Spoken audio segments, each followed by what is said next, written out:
The fact that I got to an 800 credit score in my 20s, I felt pretty accomplished. I feel like, I don't know how common that is. I have no idea, but I know it's a good thing, right? So I'm just sharing a lot of the tips and tricks that I have learned and things that I've kind of made mistakes with. And I'm not necessarily a financial guru. However, I do preach financial discipline. I've reached a certain level of success thus far, and God willing, I'm gonna keep on going towards everything I want. I built my credit through credit cards. Like, that's pretty much what I did. I didn't have an auto loan. I worked my butt off, and I didn't have student loans. I have an auto loan now. Like, I'm speaking to the point of building up to the 800. So I didn't have an auto loan. Now, if you have these things, it's perfectly fine. I'm just telling you what I had. And to be honest, a mix of accounts is better than not having a mix. And a lot of people may not even realize that. So I literally built my credit through credit cards, but I treated my credit card like a debit card. So I wasn't spending more than, I had. I would immediately try to pay off my stuff to keep my credit utilization low. If you don't know what credit utilization is, it's basically the ratio of how much credit you're using versus how much credit is available to you. So I would say I had maybe a $5,000 limit. Well, if you're spending $1,000, then that's a credit utilization of 20%. They say ideally you want to keep it under 30, and the best case scenario is under 10. So just keep a lower balance. Another thing with credit utilization that can help you is if you ask for credit limit increases. So for example, I had a Chase card. I have the Chase Freedom Unlimited card. I still use this card to this day. I've had this card for years. I have other credit cards too. And then the Chase Freedom Unlimited card, I have other people I know who use that card as well. I'll link it. There's literally a button that says request credit limit increase. So one of the things that you can do is when you've shown a good history of paying off your cards, or when you increase your income, one of the smartest things to do is request credit limit increases. So for example, the example that I used earlier, I had $5,000 credit limit. Well, I was spending $1,000. That's 20%. Say I went and requested a credit limit increase. Okay, well, we've increased to 10,000 now. Well, that 1,000 is now 10%, and that's way more ideal as a credit utilization rate and will likely increase your score. That really affects your score. That is like one of the top things that affect your score other than payment history. So that's really important. One thing I did do, I would let the bureaus report a balance, and then I would pay it off to show them like, hey, I'm paying my stuff. But I never let my balances carry over from month to month. I never only paid the minimum on my credit cards, because credit card interest rates are ridiculous. You should not be accumulating debt from credit. That is one of the worst things you can do. It's like 20 something percent.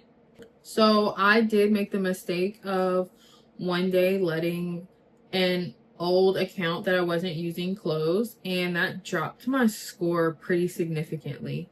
Now, letting your accounts close drops your score so much because, one, you're not only dropping the average age of your accounts, which is another factor in your credit score, but two, you are dropping your credit limit. And we just talked about how increasing that limit is important. So say that you had an old account and they let you spend, your credit limit was 7,000. Well, that 7,000 out of your overall is now gone. And now it looks like you're spending way more. Well, your credit utilization rate is higher. So it's very important not to close accounts.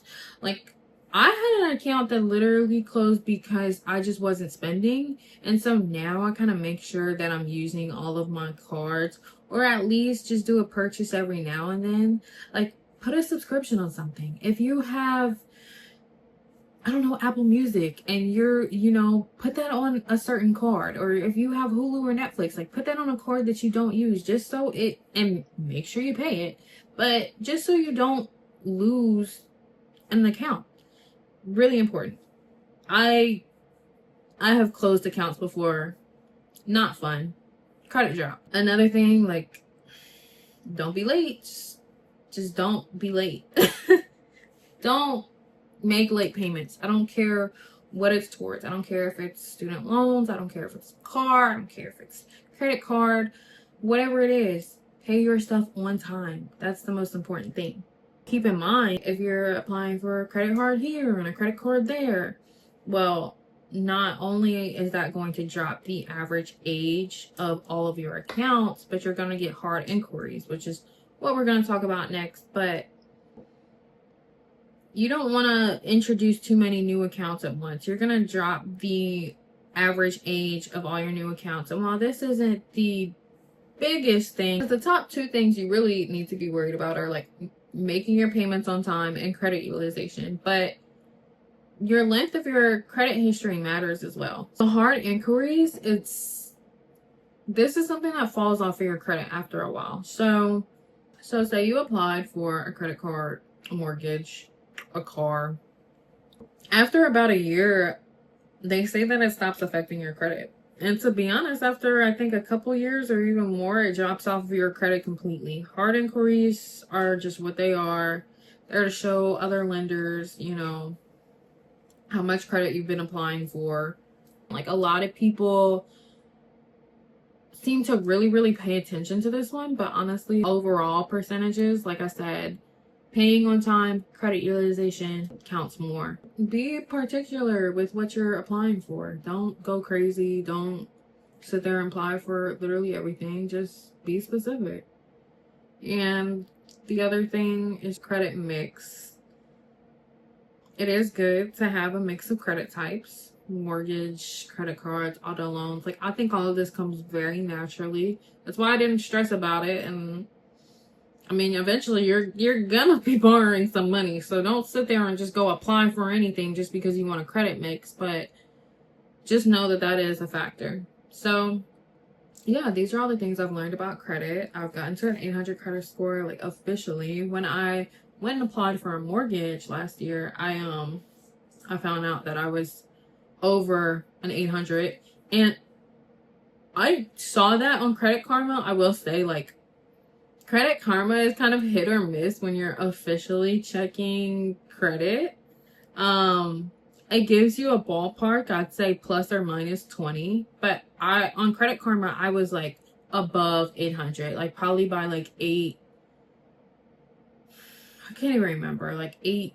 It was probably like in the 810 or something like that. And then when I got my credit checked officially for mortgage, it was like 803 or 800 on the dot or something like that. So yeah, but those are just a few of the things that I did to get my 800 credit score. I will say, like, I actually really love talking about this type of stuff with like friends and, I don't know, colleagues, like people who like talking about this type of stuff. You know what I mean? Like, finances are a big thing in life, so I'm like very comfortable talking about it. I know I'm not where I want to be, but at the end of the day, I can help somebody else.